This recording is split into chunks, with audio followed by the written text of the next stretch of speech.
My name is Dr. Michael Henniger, and I'm employed as a forensic pathologist at the Fulton County Medical Examiner's Office. Okay.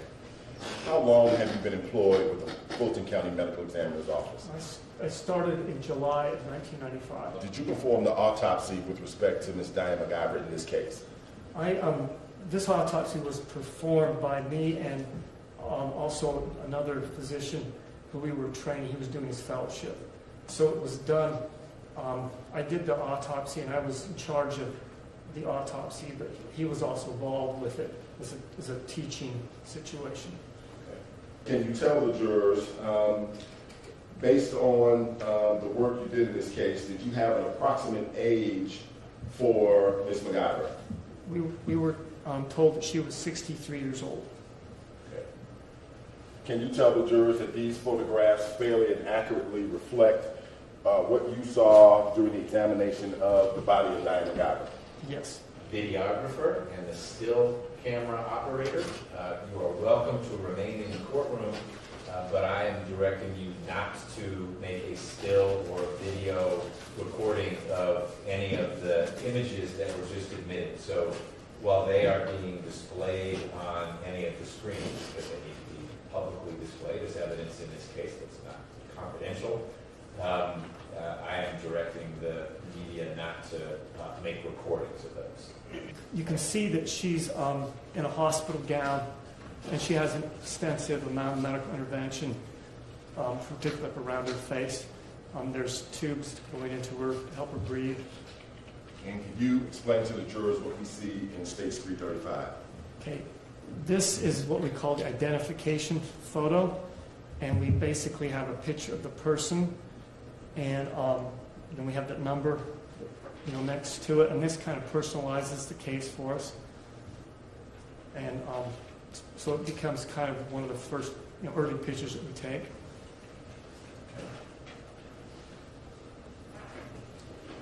And can you tell the jurors, in this case, when you conducted the external examination of Diane McIver's body, did you find any evidence of injury?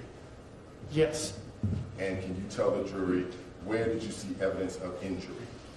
Okay, she had 2 holes, one in her back, on the right side of her back, and one in the front, on the, it's not the right side, excuse me, the left side of her body. I'm sorry, I mix up rights and lefts sometimes.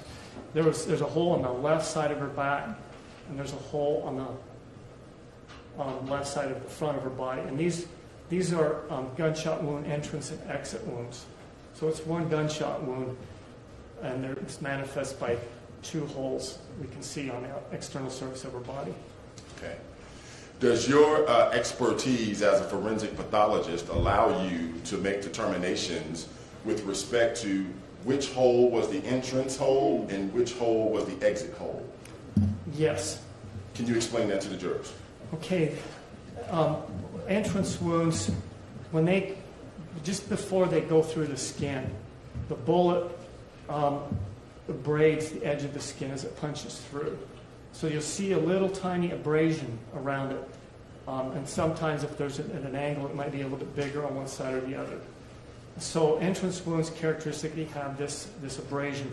They also tend to be round and regular in appearance and look like they've been kind of punched out.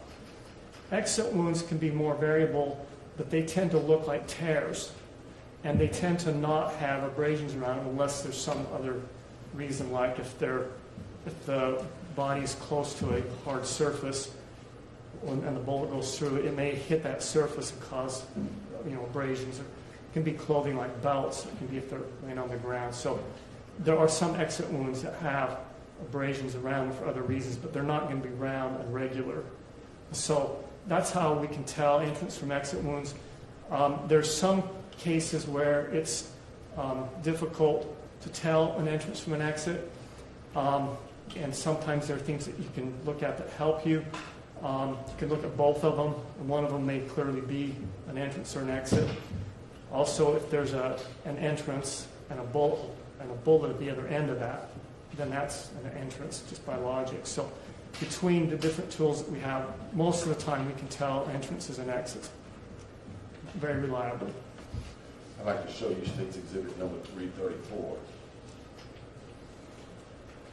And is it better oriented this way or this way? This way is good. This is, you can kind of imagine, this is how she would look if she was standing or sitting up, even though she's actually laying on the table. Here's the autopsy table right here. And here's her head up here. And you can see here on the, just to the left of the midline of her back, there's this injury. And there's a tag below it. The tag has the accession number on it, 16-1987. And it's also a ruler. It's 2 inches. So you can get an idea of the size of this. Okay? And what is it about the examination of this injury to Diane McIver's body that informs you about whether it's an entrance or an exit? Okay, if you look right here, there's the hole that the bullet went right through right there. Okay, and this is an abrasion around it. All of this is abrasion. You can see how it's nice and round and regular, and that's very characteristic of an entrance wound. That's how I know that that is an entrance wound. Okay. And if you could please just help by orienting jurors to where this injury is on Diane McIver's body.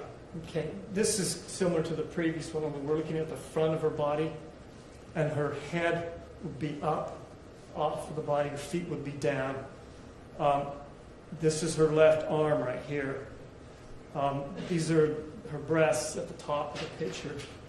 And there were some surgical incisions that are here and here. And then you can see the tag and this defect above it.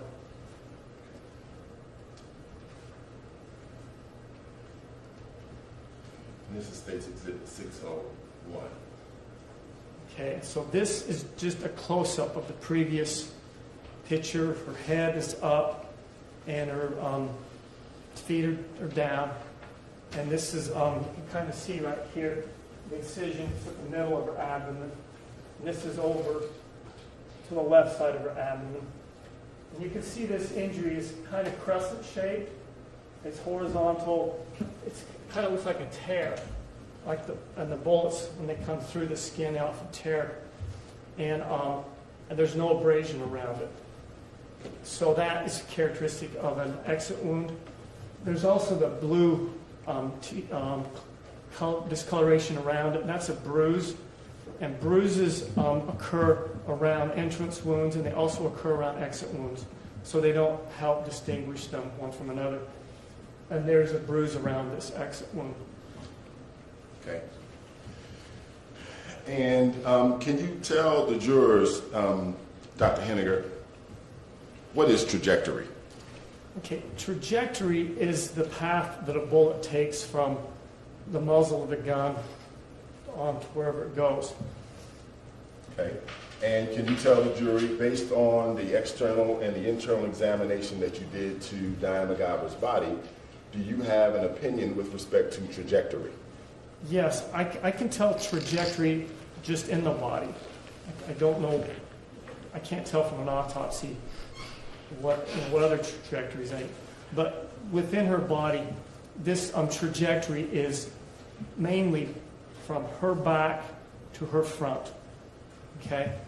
It also is slightly from her right to her left. Okay? Both of these holes are on the left side of her body, but the one in her back is closer to the midline. It's only 1.25 inches away from the, an 1.5 inches away from the midline. The one in the front of her body is a little bit more. It's 2 inches and 3/8 from the midline. So it's going slightly from her right to her left. And then it's also going slightly down. It loses about just a little less than 2 inches of elevation as it passes through her body. And now these directions are all based on the body being in what we call standard anatomic position. which is kind of standing up with their hands like this, straight. And that helps us keep everything consistent so that we know what we're talking about. But that is not necessarily the exact position the body is in. But that's just the relative trajectory through her body based on the standard anatomic position.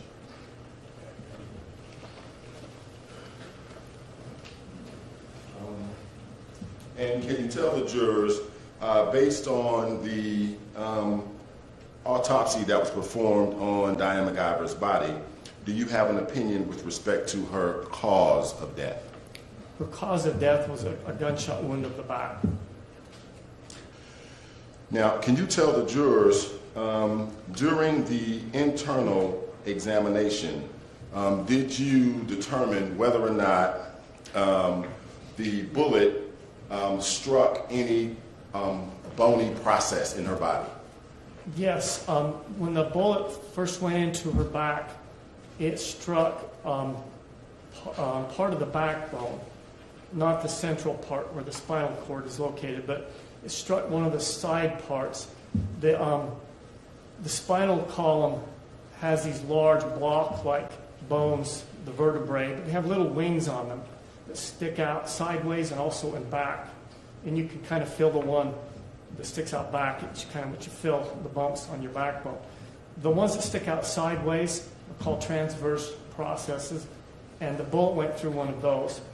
The ribs on the vertebrae, the 12 thoracic vertebrae, they're connected to the vertebrae there. So it also struck the part where the rib is her 11th rib on the left. That it hit that rib right where it articulates or where it touches the spinal column. Okay. Can you tell the jury, based on what you saw during the internal examination, with respect to the damage done to the spinal column, can you tell the jurors, would that have the ability to have altered the trajectory of the bullet and the wound path once it entered her body? Most of the time, bullets just go pretty much straight through, and often they'll go straight through bones. But when they hit bones, they can sometimes be deflected. So it's possible that it was deflected to a degree when it hit that bone.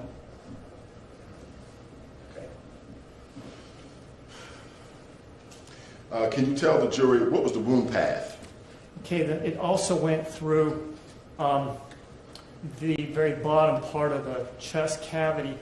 I think when you're first learning anatomy, you think of the diaphragm, which is a muscle which separates the chest from the abdomen. You kind of think of it as flat, but it's actually kind of dome-shaped. And so there's these little recesses, particularly in back, where they're kind of, the chest cavity extends back down further than you might expect. And it went through the very bottom of that chest cavity. It didn't hit her lung. Her lung was above that. And then it went immediately through the diaphragm.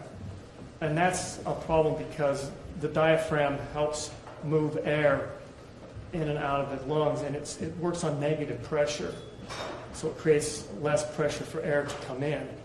And so if you rupture it or puncture anywhere in the chest, it interferes with how effective breathing can occur. So it went in through the diaphragm. After that, we had a medical intervention, and so we based a lot of our determination of this pathway on either medical records or on things that weren't there.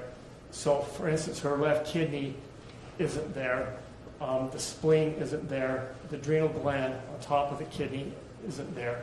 So this pathway damaged those organs. There's also a long suture line in her stomach, which, that would indicate that went through her stomach. That was repaired. And her pancreas had some hemorrhage around it. So that would, there was some injury there. So that's the way I got the pathway. Some of it's based on what I saw. Some of it's based on inferring, what I saw in the autopsy with the medical records.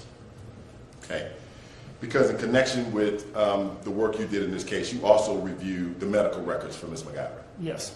Okay.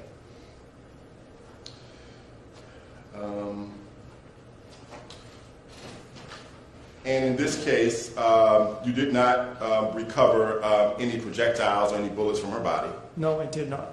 Okay. Did you ever receive her clothes from the hospital to look at? Yes, we received a bag. It was a plastic hospital bag with some of her clothing and some also some jewelry. Okay. And can you tell the jury, based on the examination you did for Ms. McIver, was she suffering from any other significant natural diseases? None that were serious or significant. Now, you also told the jurors that part of what you do, you also collect the blood, sometimes for testing. Yes. Was that done in this case? Yes, it was. And can you tell the jury, after collecting Ms. McIver's blood, what was done with it? Okay, this blood was sent to the state crime laboratory for toxicologic testing. Okay. And that's for the presence or absence of drugs and alcohol? Yes. Okay. Did you get a report back from the crime lab? Yes, I did. Okay. Now, I'd like to ask you if you could give the jurors a couple of numbers. The first number I would like for you to give them is if you could tell them how far from the top of Diane McIver's head is the entrance wound to her back. Okay, it is 20 inches, 20 1/4 inches from the top of her head. The second number I'd like you to give the jurors is the exit, also from the top of the head. Okay, the exit is 22 inches from the top of the head. Even? Yes.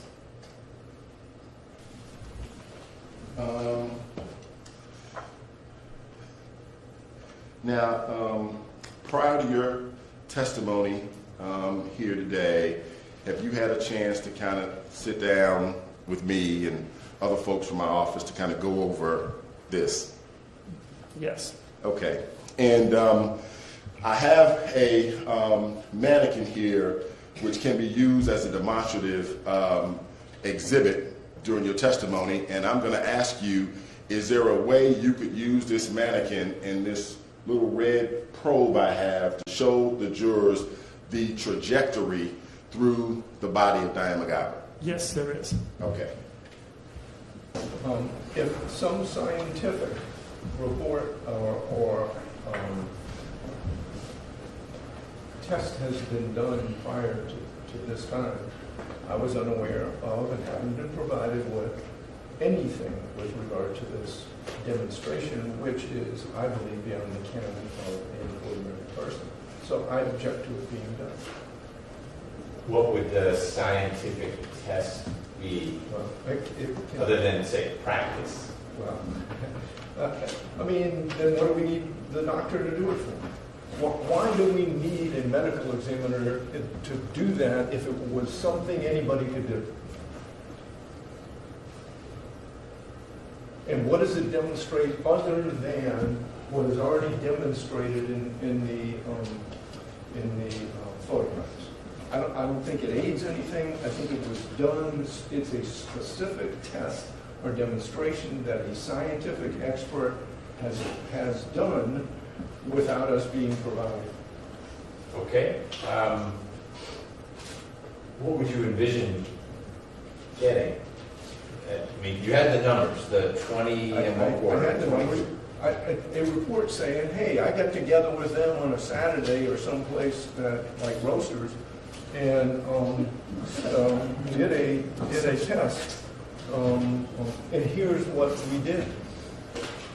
And I think there is something that isn't the same size, shape, height, or anything as the person that we're talking about. So I do have an objection. Sure. I've heard it now. Mr. Rucker, anything you want to say in response? It's just only used as a demonstrative, Judge. And I think it's appropriate. And there's a very relevant purpose for it.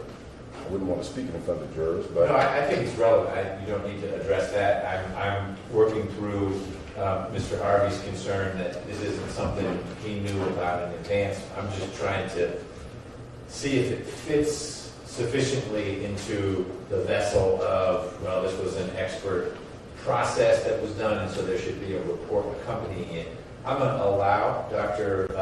Henniger to step down and use the mannequin and the red probe as demonstrative aids based on the data that has been provided to both sides. thank you. And come on, let's get out here in the front. Has this been pre-marked? I can mark it as State's Exhibit. No, I think his question is there already a 20 and 1/4 inch measure? Yeah, and I can lay that foundation. Okay. To expedite the testimony. That's part of my objection, Judge. Look, they got this mannequin that doesn't represent accurately the person that we've seen. Secondly, it's already been pre-marked. So the fact that that is not a life-size replica of Ms. McIver, I've moved past. It hasn't been represented as such. And as I understand, the purpose of this demonstrative is to show the trajectory, the angle. I don't think you need to have a 5'6" or a 10'2" mannequin for that.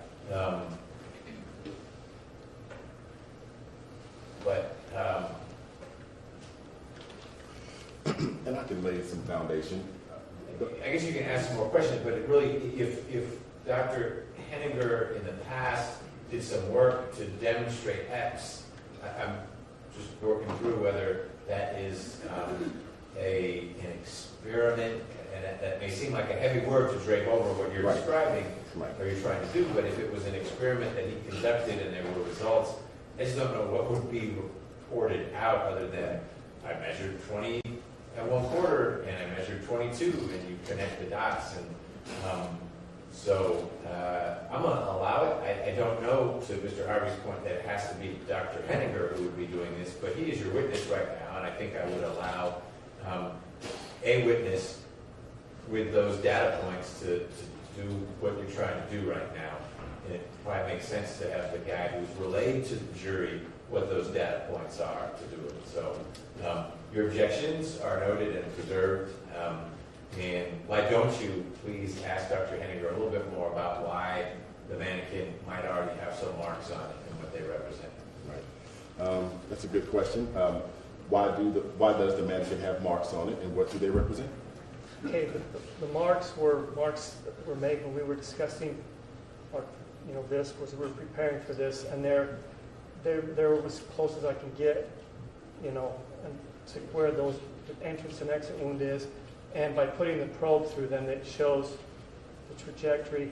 It also is useful if we start moving her around. This gets preserved, this trajectory. So if she's not actually in this perfect situation, you can kind of see, what are possibilities and what aren't, as to where this bullet came from. Okay. Dr. Henniger? Okay.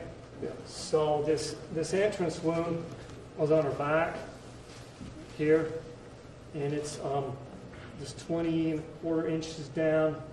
It's 1.5 inches from the midline. Okay, so there's a hole here where we did this, and then the exit wound is on, it's 22 inches down, and it's 2 3/4 inch away from the midline. So it's coming a little bit this way.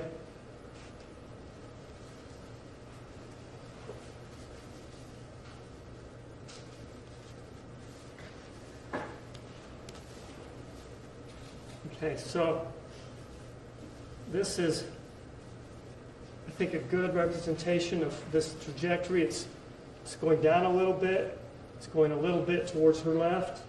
You can kind of see the perspective, and it's obviously going from her back to her front. So this is, I think, the trajectory, and then if you put her in different positions, you can see how it can change. Okay. Just give everybody a chance to see.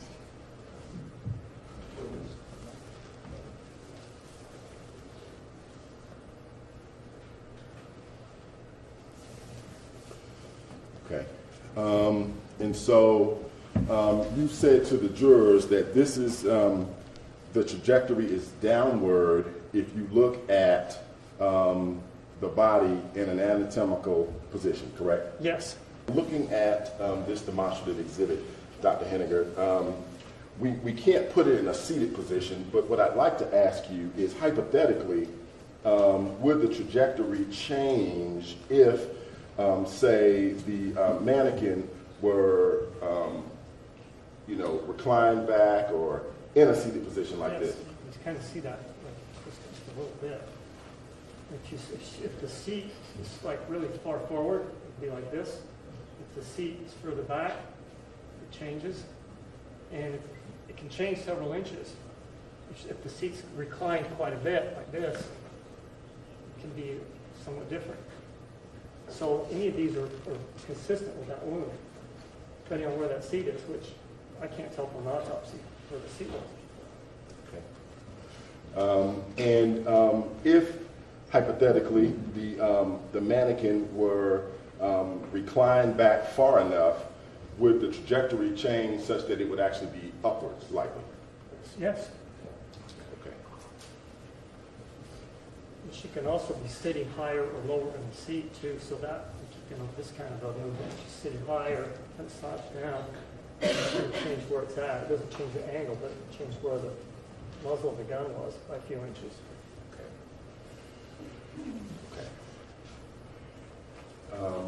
And based on what you understand about the trajectory, the muzzle of the gun, given that this is the entry wound, would be where along this line? It's back here. Now we're talking about pure speculation, in which I don't know whether he's qualified to testify to. So I agree in part. I think you need to focus the question more. There has been testimony. I think this person is qualified to testify about a line. Where on the line? Right. I think that's where I was going. Okay. Let's just get him Sure, there. And sure. you may need to lead a little bit, but I'll let you do that. Okay. So that he's not speculating. Okay. Like for instance, let me ask you this, Dr. Henniger. Can you say this? The injuries to Miss McIver's body, is it consistent with the muzzle of the gun being here? No, It's not. it's not consistent. Okay. Is it consistent with the muzzle of the gun being here? No, unless she's turned, but if it's not, she's not turned. Okay. Is it consistent with the muzzle of the gun being back here along this line? Yes. Okay.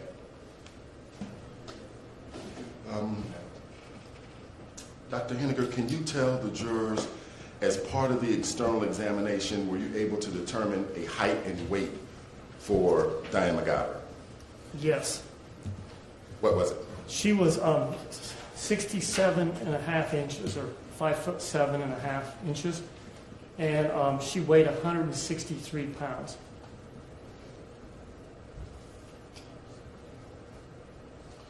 Now, can you tell the jury, when you examined her body, how close did the wound path come to Diane McIver's heart? A few inches. You can kind of see where that, from the pictures, where that exit wound is. And some people, they're thin enough, they can actually feel where their heart beats when it kind of, as it beats the end of the heart, will kind of touch the chest wall. And that's usually down below the nipple in a male, and maybe one or two rib spaces down. It's where the end of the heart is. So you can kind of trace out where your heart is right here. And this wound is, maybe this far down below that.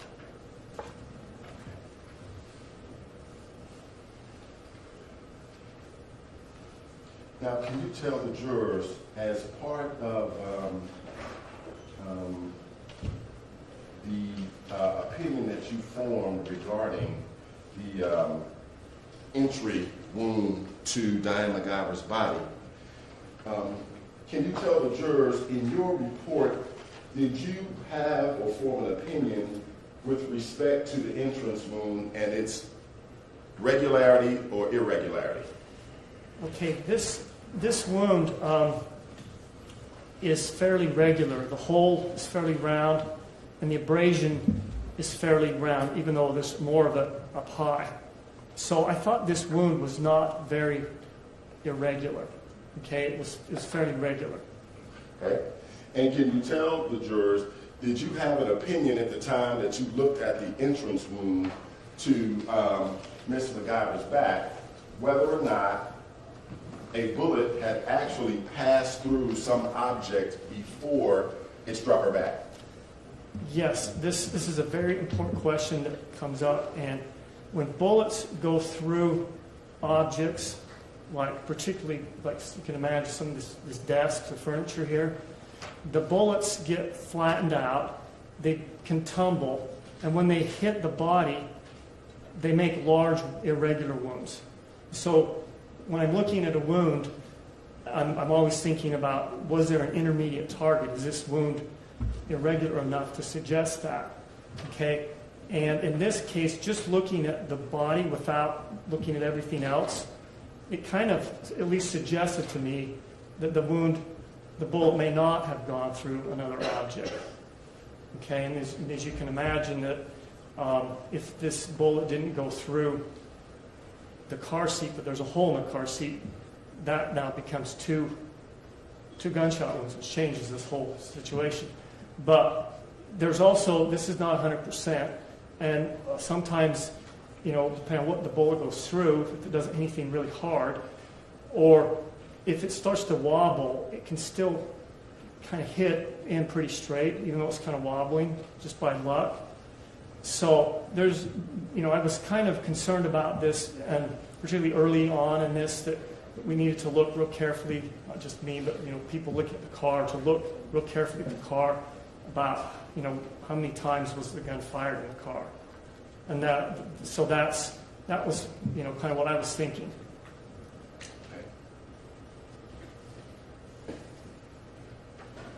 And I'm going to show you an item that's been removed from State's Exhibit number 386. It's already been entered in evidence, Judge.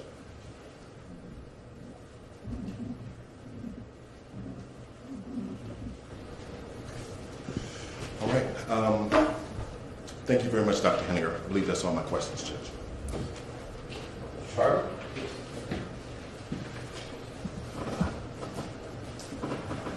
Dr. Henninger, how are you this afternoon? How you doing? Great. Good.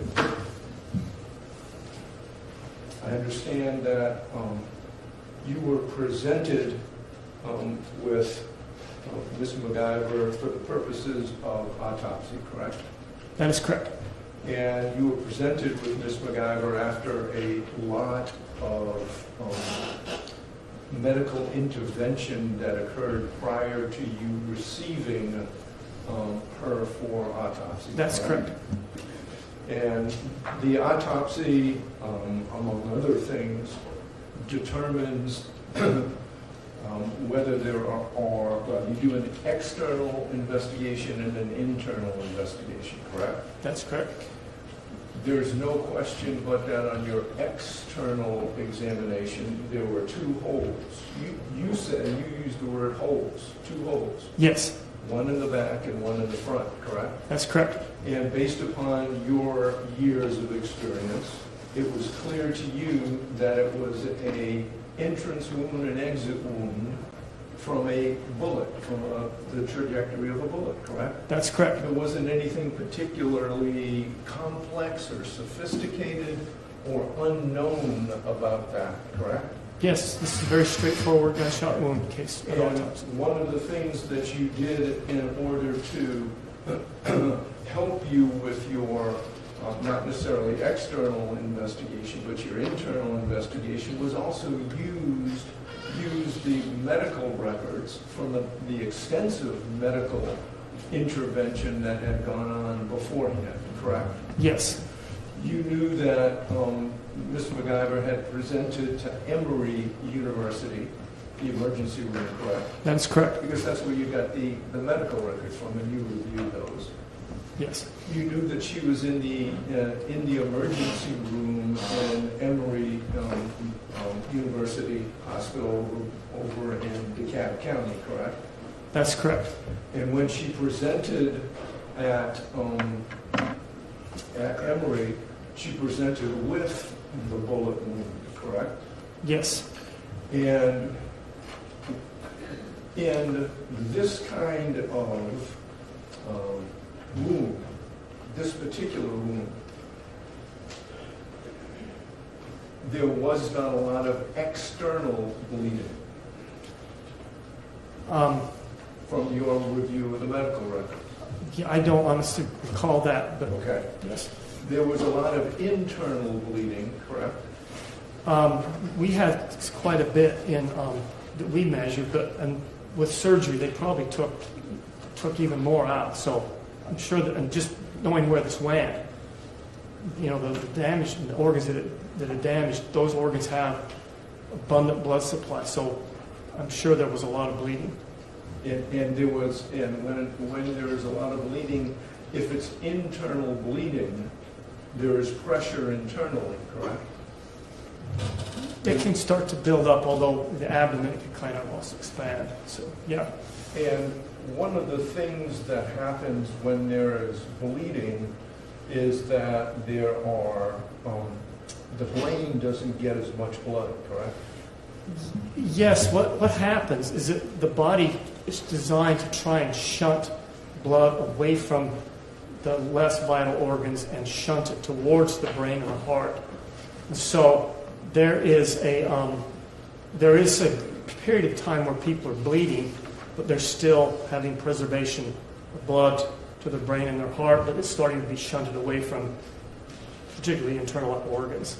So there's this mechanism that can, so a person can be injured and bleeding to death, but they can still function for some short or long period of time. It's extremely variable from different people. Okay. And I'll get back to the bleeding and blood to the brain in a second. Solely from the external examination, where you see an entrance wound, you can tell an entrance wound, correct? Yes. That entrance wound was in the back, correct? Yes. And you didn't see what's called stippling around it, correct? That's correct. So that you can assume then that the gun was not pressed up against the person's back, correct? Yes, or that there was something targeted or something in between it. Okay. But yes. And you had also understood in this particular case, because you told us that there was a seat in between where Miss McIver was seated, correct? Yes. Not standing in an anatomical position, correct? We were told she was sitting in a car. All right, and that there is an entrance wound on the back of a seat, correct? I'd say a wound. There's an entrance hole on the back of a seat, correct? Some of these features do get preserved in inanimate objects, so you're tempted to say, but I don't like to go that far. So I would say just a hole in the seat. Okay, no, that's what I think. Yeah. A hole in the seat, and an entrance hole in the back seat, and an exit hole in the front seat, correct? Yes, two holes, whichever. I mean, Right. yeah. And we know that Miss McIver was not in an anatomical standing up position in the front seat of a vehicle, correct? She wouldn't fit. Okay, well, Yeah, I mean, of the course. car isn't tall enough. Right. So. All right, good. I'm with you on that. But there are a number of, an infinite, almost, number of ways one can be seated in a seat, correct? I'd say a large number. A large number. And a large number that we generally can't define without the seat, correct? And that you can't tell what position Miss McIver may have been in the front seat, correct? That's correct. Right.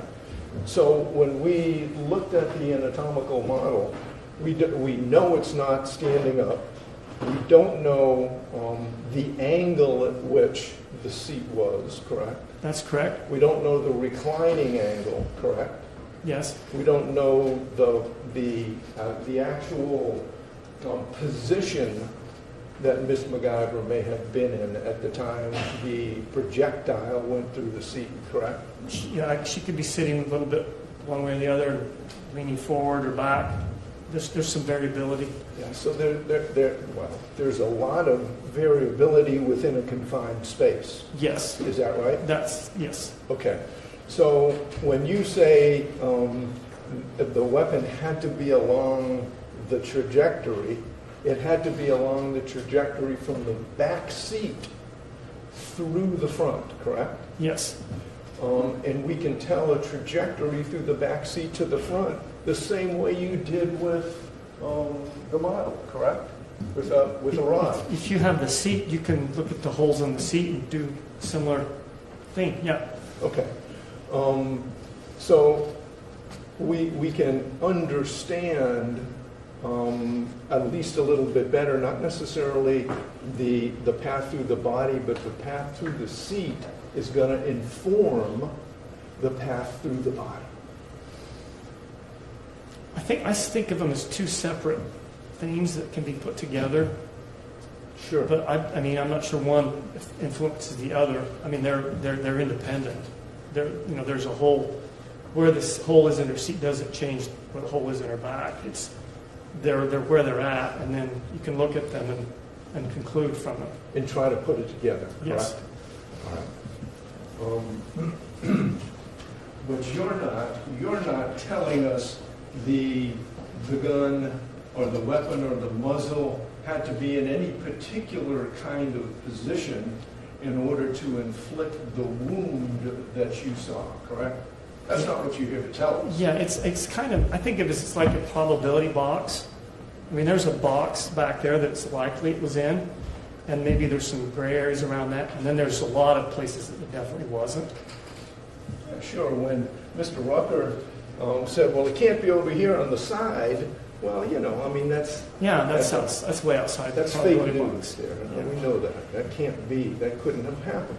So there is a certain perimeter, if I can use that word, in which the muzzle had to be, correct? Yes. But you're not telling us anything about where that is or how it happened or anything of that nature, correct? Just the wound path. The wound path's what I saw, and then this wherever this box is can kind of be inferred from that, but there's some variables in it too. Well, there are a ton of variables. Mm-hmm. Seat height, Mm-hmm. Slouching forward, seat angle. We can name a lot of those variables. Yeah, correct? and they kind of make the box a little bit bigger, but they don't make it infinitely big. Of course not. Yeah. It can't be infinite. In an enclosed car, Yeah. right? Mm-hmm. We talked about her being presented with a gunshot wound. When she got presented with a gunshot wound, tell us what shock is. Shock is it's kind of a medical term that it describes a situation where you're basically not getting enough blood to the organs, and it can happen from blood loss, or it can happen from things that cause the blood vessels to expand, and there can be emotional facets to it. But it's kind of something that happens frequently, and it's usually treated with fluids.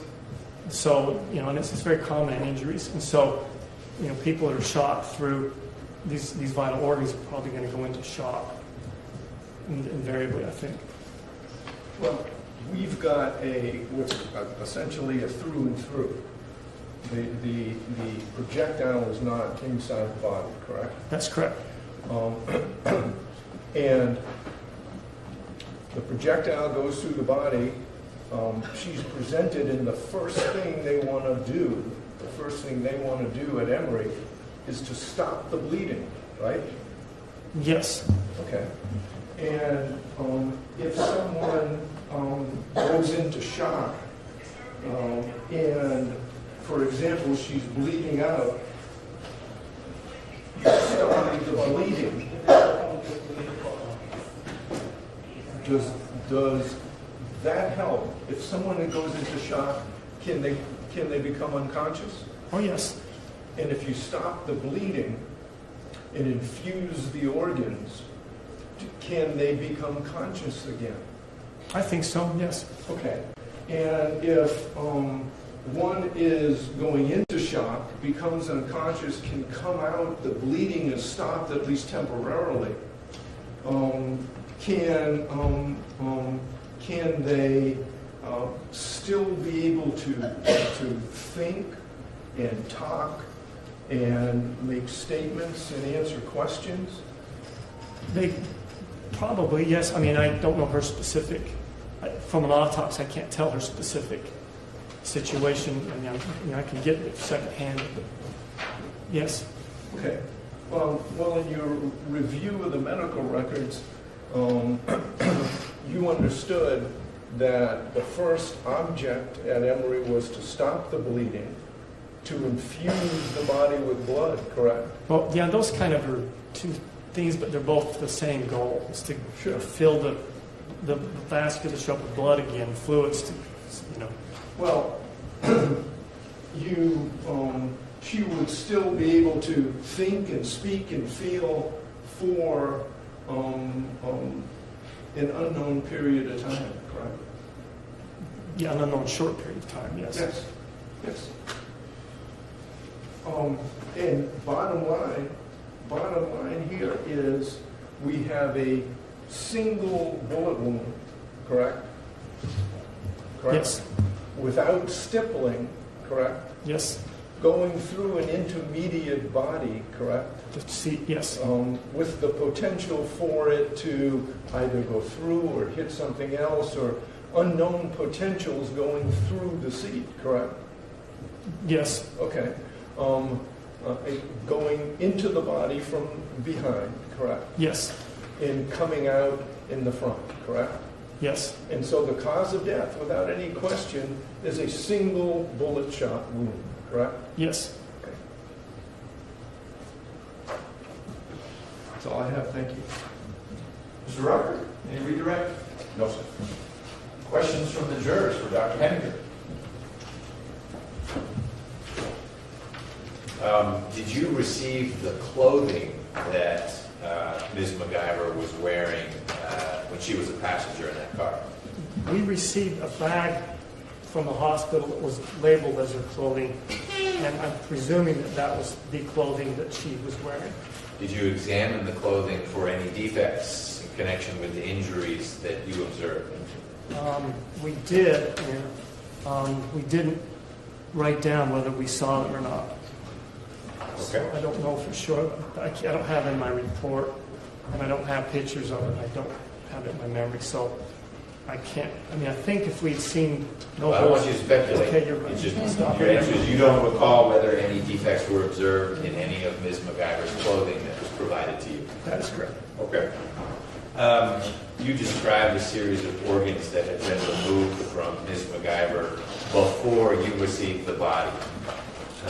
Were those organs in the path that is mapped out by the trajectory you demonstrated?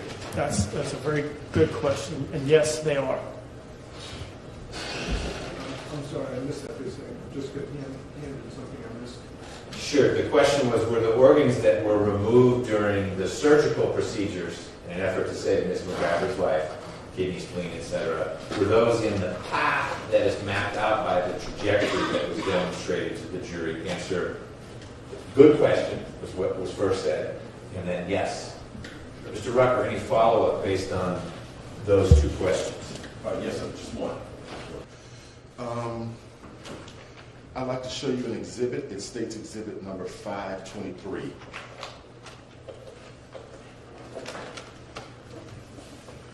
And can you take a look at 523 and tell the jurors whether or not you recognize and identify? Okay, this is a obviously a brown bag with evidence tape. It has a sticker on it that our office generates with these. It's technology for addressing envelopes. Okay, and it's got Miss McIver's name on it. It's got the accession number, and then written in the handwriting of one of my technicians is her name, accession number, the date, some other information, and then it says black and blue plaid skirt, cut, white bra, cut.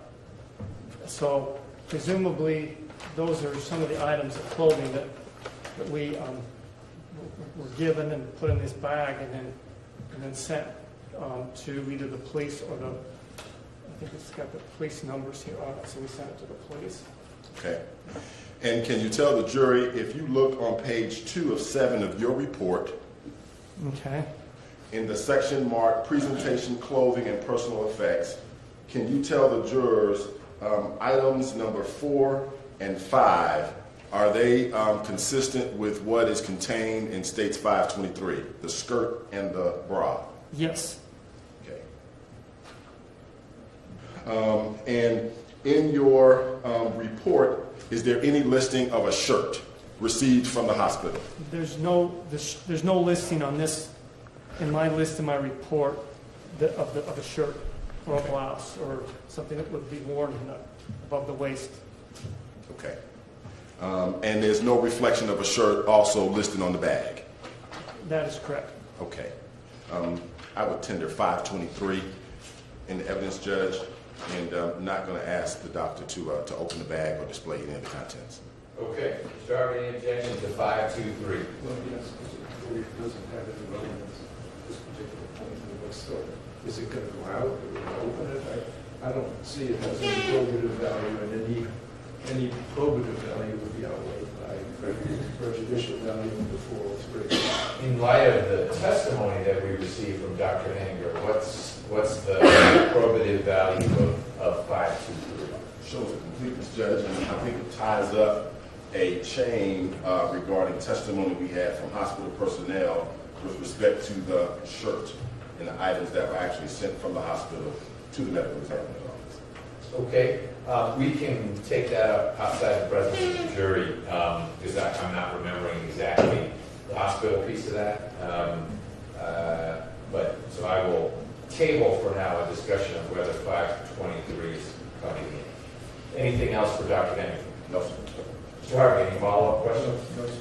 Dr. Henninger, thank you for your time.